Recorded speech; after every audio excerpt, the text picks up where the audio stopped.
और पिछड़े समाज से मैं अपील करना चाहूंगा, पूरे देश के पिछड़े और दलित समाज से, जिस तरीके से हजारों साल पहले गौतम बुद्ध के विचारों वाली पुस्तक को इन्हीं मनवादियों ने, पुष्पमित्र शुंग के लोगों ने होलिका दहन के दिन होलिका जलाया था हर गांव में। मैं तो अपील करना चाहूंगा कि पूरे जो पिछड़े दलित हिंदू समाज के लोग हैं, आने वाला जो होलिका का दिन है उस दिन रामचरितमानस जैसे पुस्तकों का होलिका जलाया जाए, तब ये दलित और पिछड़ों का हक और अधिकार मिलेगा। और उनको नेता ऐसा बयान देते हैं कि रामचरितमानस को दहन कर दो, ये घोर अपराध है और इस अपराध की सज़ा इनको 24 में मिलने वाली है। बबुआ और बुआ मिले थे तब भी इनका बंटाढार हो गया था, फिर 2 युवा आए, उन्होंने भी ताकत जमाई, वो भी हार गए। अब कुछ मुद्दा बचा नहीं है और ये चाहते हैं कि 2024 में हम हिंदू समाज को अलग कर दें। नमस्कार, आप देख रहे हैं हेडलाइंस इंडिया। मेरा नाम है विनोद शर्मा। सबसे पहले तो रामचरितमानस को लेकर विरोध जताया चंद्रशेखर, जो कि बिहार के मंत्री हैं। फिर उसके बाद सुर में सुर मिला दिए स्वामी प्रसाद मौर्य, जो समाजवादी पार्टी के वरिष्ठ नेता है।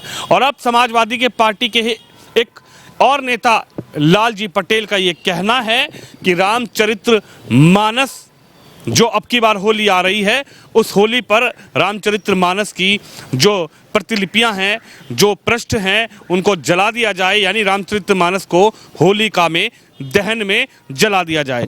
मेरे साथ एहसान जी हैं, मुस्लिम समुदाय से आते हैं, इन्हीं से बातचीत करते हैं कि क्या इस राजनीति से, जो ये राजनीति हो रही है, क्या समाजवादी पार्टी के नेताओं से ये सहमत हैं, आखिर इनका क्या कहना है। एहसान जी, क्या कहेंगे आप? समाजवादी पार्टी के जो दूसरे नेता हैं लालजी पटेल, वो तो ये कह रहे हैं कि भाई रामचरितमानस को इस होली पे आप जला दीजिए।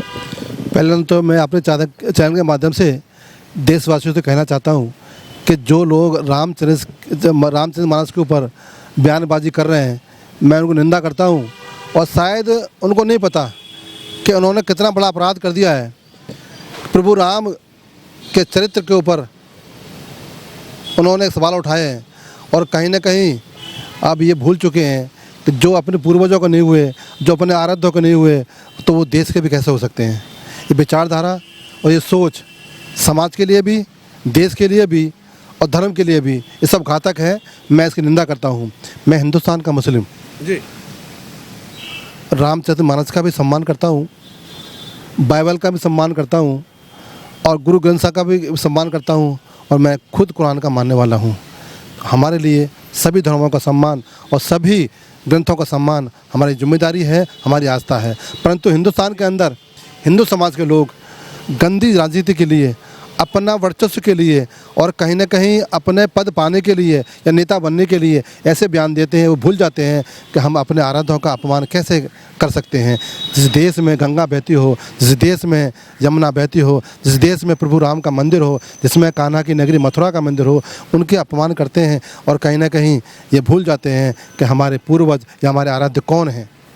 क्या कहेंगे? खुद नेताजी का ये कहना है। अखिलेश यादव भी अब कूद पड़े। अखिलेश यादव ने कहीं ना कहीं प्रमोशन कर दिया। उन्होंने कहा शूद्रों को, रामचरितमानस में जो शूद्र हैं उनको कहीं ना कहीं नीचा दिखाया गया है।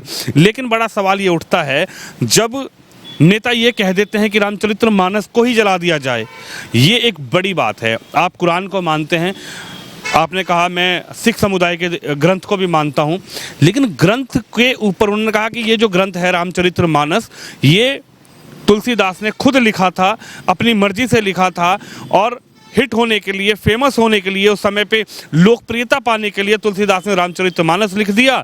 और रामचरितमानस तो कहीं ना कहीं नफरत फैलाने का एक ग्रंथ है। ये कहना उनका गलत है कि रामचरितमानस 2 समुदायों को अलग करने का ग्रंथ है। मैं इसकी निंदा करता हूँ और ऐसी सोच को इस देश में नहीं पनपना चाहिए। रही बात शूद्र की, उनको पता नहीं कि शूद्र के मायने क्या हैं। कहीं भी रामचरितमानस में या रामायण में किसी भी जाति का अपमान करने का या किसी जाति को अलग करने का कहीं वर्णन नहीं है। या तो वो नासमझी कर रहे हैं, या फिर वो गंदी राजनीति कर रहे हैं, या फिर वो देश का, सनातन का अपमान कर रहे हैं, हिंदुओं का अपमान कर रहे हैं, और यहाँ तक वाल्मीकि का अपमान कर रहे हैं। और मैं क्या कहूँ उनके लिए, मेरे पास शब्द नहीं है। ऐसे लोगों को इस देश में रहने का अधिकार ही नहीं है। क्या लगता है अखिलेश यादव समाजवादी पार्टी, इतनी बड़ी समाजवादी पार्टी, स्वर्गीय मुलायम सिंह यादव उसके संरक्षक रहे, उन्होंने पार्टी बनाई। मुलायम सिंह यादव जब थे मजबूती के साथ उन्होंने पार्टी चलाई, मजबूती के संग उन्होंने नरोत्तम पटेल जैसे बड़े बड़े कद्दावर नेताओं ने उनके साथ काम किया, चाहे वो ब्राह्मण थे, चाहे वो क्षत्रिय थे, चाहे वो किसी भी जाति से थे। लेकिन अब 2024 के चुनाव से पहले शूद्र, बनिया, ब्राह्मण, ठाकुर, ये सब राजनीति का जो समीकरण है ये समाजवादी पार्टी के नेता क्यों घुमाने लगे हैं? क्या नजर आ रहा है आपको? क्योंकि मुलायम सिंह जी, स्वर्गीय मुलायम सिंह जी तो है नहीं, तो राजनीति कैसे की जाए? ये राजनीति करने के लिए अब कोई मुद्दा तो बचा नहीं है। या तो प्रभु राम का या उनके रामचरित मानस का अपमान करें, या फिर हिंदू मुस्लिम कराएं, या फिर हिंदुओं को जाति में बांटें। अब ऐसा होने वाला नहीं है। प्रधानमंत्री नरेंद्र मोदी जी सबका साथ लेकर चलते हैं, और अब इनकी विचारधारा भी नष्ट है। अब इनका काम कोई बचा नहीं है।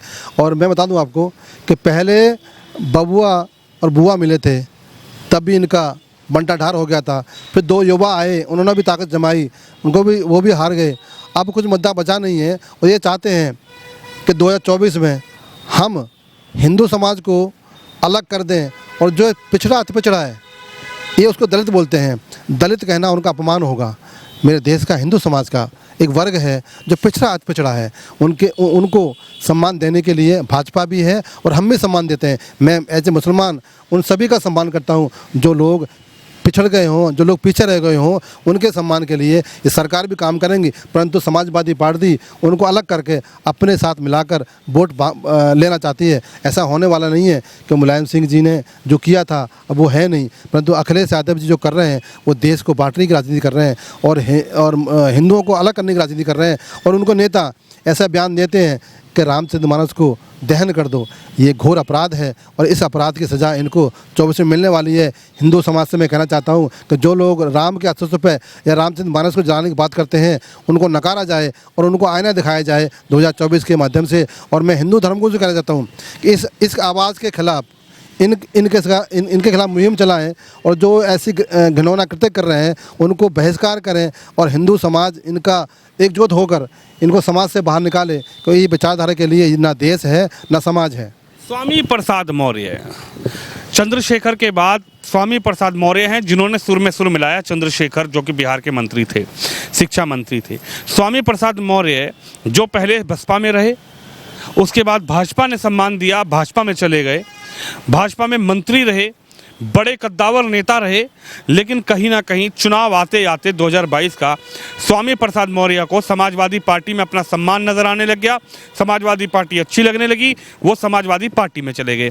लेकिन समाजवादी पार्टी में जाते ही क्या लगता है आपको, क्योंकि भाजपा में थे, राम अच्छे थे, राम के वोट अच्छे थे, राम के नाम के लोग अच्छे थे और राम के नाम पे वोट देने वाले लोग अच्छे थे, लेकिन समाजवादी में जाते ही स्वामी प्रसाद मौर्य को क्या हो गया? आप क्या इसको समझते हैं? उन्होंने समाजवादी में जाते ही ये सवाल क्यों उठाया कि रामचरितमानस को बैन कर देना चाहिए? इतने सालों से ये राजनीति करते आ रहे हैं, क्यों इससे पहले नहीं लगा समाजवादी पार्टी के स्वामी प्रसाद मौर्य को कि इससे पहले ही आवाज़ उठानी चाहिए थी? जब भाजपा में थे, जब बसपा में थे, जब भी आवाज़ उठानी चाहिए थी। देखो जी, आपने कहा कि इनको रामचंद्र जी अच्छे लगे भाजपा में, अब बुरे लगने लगे हैं। तो ये मैं कह दूं कि रामचंद्र जी हमेशा अच्छे थे, अच्छे रहेंगे और अच्छे हैं, वो सबके आराध्य हैं।